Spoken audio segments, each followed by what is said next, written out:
எல்லாருக்கும் வணக்கம். வந்த பிரஸ் மீடியா எல்லாருக்கும் ரொம்ப நன்றி. உங்களோட சப்போர்ட் அண்ட் லவ் எப்பவும் தேவை.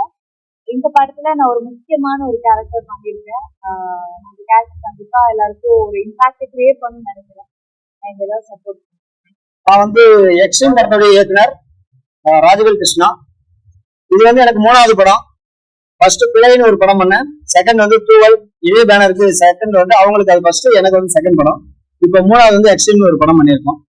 இந்த கண்டென்ட் வந்து இன்னைக்கு நடக்கிற அபியூஸ்மெண்ட்டுகள் நிறைய நடந்துட்டு இருக்கு. நிறைய பாயிண்ட் ஆஃப் வியூல ஒவ்வொரு விதமா அங்கங்க வருது. என்னுடைய ஒரு பாயிண்ட் ஆஃப் வியூல நான் பார்த்த சில பிரச்சனைகள்ல தோண ஒரு விஷயத்த நான் ஒரு படைப்பா பண்ணிட்டு இருக்கேன். இங்க வந்து சுதந்திரம், சுய கட்டுப்பாடு, இதுக்கு வித்தியாசம் தெரியாம சில மிகைப்படுத்தப்பட்ட பிரச்சனைகளால் நடக்கிற ஒரு விஷயத்த நான் எடுத்து இங்க சொல்லியிருக்கேன். நீங்க எல்லாம் பார்த்து உங்களுடைய இதை சொல்லுங்க. அதுக்காக நான் ரிசல்ட்டுக்காக வெயிட் பண்ணிட்டு இருக்கேன். எல்லாருக்கும் வணக்கம். ஸ்ட்ரீம் மூவி நல்லா வந்திருக்கு. டேரக்ட் பண்ணியிருக்கேன். நான் டேரக்டருக்கும் வந்துட்டேன். பாருங்க, இந்த சப்போர்ட் கண்டிப்பா எனக்கு தேவை, எல்லாருக்குமே தேவை. ஒரு நல்ல படம்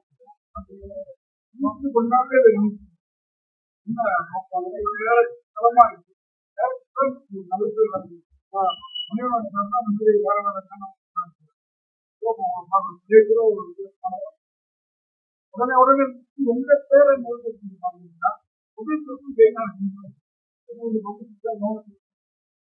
ஒரு தேங்க்யூ சார். அதாவது நீங்க சொன்னீங்க இல்லையா, மணிவண்ணன் சார் மாதிரி அவரு மாதிரி, ஏன்னா இப்ப யாரும் அந்த மாதிரி எடுக்கிறது இல்லை. ஏன்னா ஒரு டைரக்டர் அப்படின்னாலே அவருடைய ஒரு படம் பார்த்தாலே கடைசி படம் வரைக்கும் அவங்களுடைய ஒரே ஸ்டைலா தெரியும். அதனால இந்த படத்தை பார்த்தாலே இவர் தான் டைரக்டர் கண்டுபிடிக்கணும்.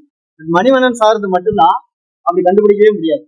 எனக்கு ஆசையும் அது மாதிரி என்னுடைய படம் இவன் இந்த பையன் இதுதான் பண்ணுவான் அப்படின்னு யாருமே ஜட்ஜ் பண்ணக்கூடாது. எது சொன்னாலும் அதை அவன் வித்தியாசமா அவன் பண்ணிடுவான்.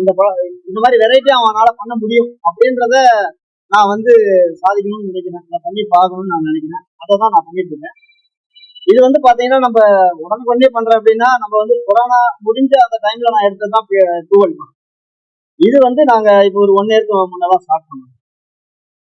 அதனால ப்ரொடியூசருக்கு வந்து எல்லாமே நான் சொல்லிட்டு தான் எடுக்கிறேன். அதாவது வந்து தூவல் வந்து பைசா வராது, அவார்டு தான் கிடைக்கும் அப்படின்னு உண்மையை சொல்லிட்டு தான் நான் எடுக்கிறேன். பட் இதை நான் ட்ரெய்லர்லேயே பிஸ்னஸ் ஆகும்னு நினைப்பேன். ஏன்னா இது ஒரு கான்ட்ரவர்சியான கண்டென்ட். அதனாலதான் இங்க வந்து நிறைய ஹீரோயின்ஸ் வந்து இதை நடிக்க மாட்டேன்னு சொன்னதுக்கான ரீசன் என்னன்னா, அவங்க போடுற ஆடையை நான் வந்து குறை சொல்றேன் அப்படின்ற சென்ஸ்ல அவங்க வந்து அதை பாக்குறாங்க.